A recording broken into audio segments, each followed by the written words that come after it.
Hello అండి, welcome to my channel Padmini cook book.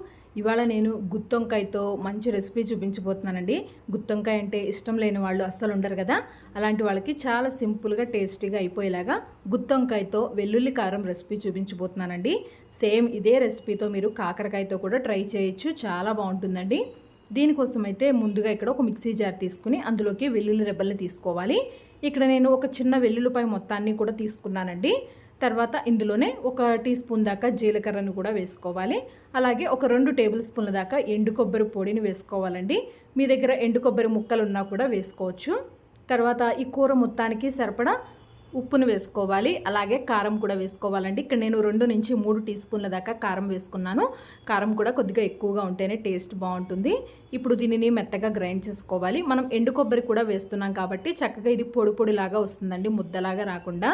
తర్వాత ఇక్కడ నేను వంకాయల్ని తీసుకున్నాను. ఒక పావు కిలో వంకాయల్ని తీసుకున్నానండి. వాటిని ఇలా మధ్యలోకి 4 భాగాలుగా కట్ చేసి ముందుగానే కొద్దిగా ఉప్పు వేసి వాటర్లో వేసి పెట్టుకున్నాను. మీరు ఇదే ప్లేస్లో పొడుగు వంకాయలు కూడా తీసుకోవచ్చండి. ఏ టైప్ వంకాయలైనా కూడా టేస్ట్ చాలా బాగుంటుంది. తర్వాత ఫ్రై తయారు చేసుకోవడం కోసం స్టవ్ వెలిగించి బాండీ పెట్టుకుని అందులోకి 2 టేబుల్ స్పూన్ల దాకా ఆయిల్ వేసుకోవాలి. తర్వాత ఇందులో మనం ముందుగా కట్ చేసి పెట్టుకున్నాం కదా, వాటర్ మొత్తం గట్టిగా పిండేసి వంకాయ ముక్కలన్నిటినీ కూడా వేసేసుకోవాలి. మనం గ్రైండ్ చేసుకున్న వెల్లుల్లి కారాన్ని ఈ వంకాయల్లో స్టఫ్ చేయాల్సిన పని లేదండి. ముందుగా వంకాయలు వేయించేసుకుని చివరిలో వెల్లుల్లి కారం వేసేసుకుంటే సరిపోతుంది. ఇక్కడ వంకాయలు మొత్తం వేసిన తర్వాత బాగా వేగే వరకు ఇలా మూత పెట్టేసి మగ్గించుకోవాలి. ఒక 5 నిమిషాలైనా సరే మధ్య మధ్యలో ఒక్కసారి కలుపుకుంటూ 2 వైపులా కూడా బాగా మెత్తగా వేగేలాగా వేయించుకోవాలి. మనకి వంకాయ మెత్తబడితే సరిపోతుందండి. తర్వాత ఇందులోనే ఒక చిన్న ఉల్లిపాయని ఇలా కట్ చేసుకుని వేసుకోవాలి.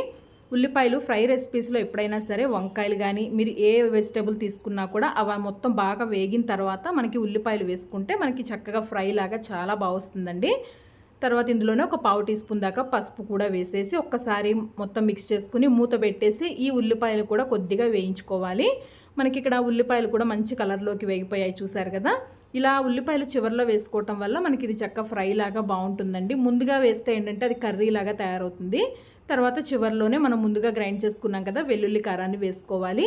ఇందులో ఎండు కొబ్బరి వేసుకోవటం వల్ల టేస్ట్ బాగుంటుంది. అలాగే వెల్లుల్లి కారం కూడా చక్క పొడి పొడిలాడుతూ వస్తుంది.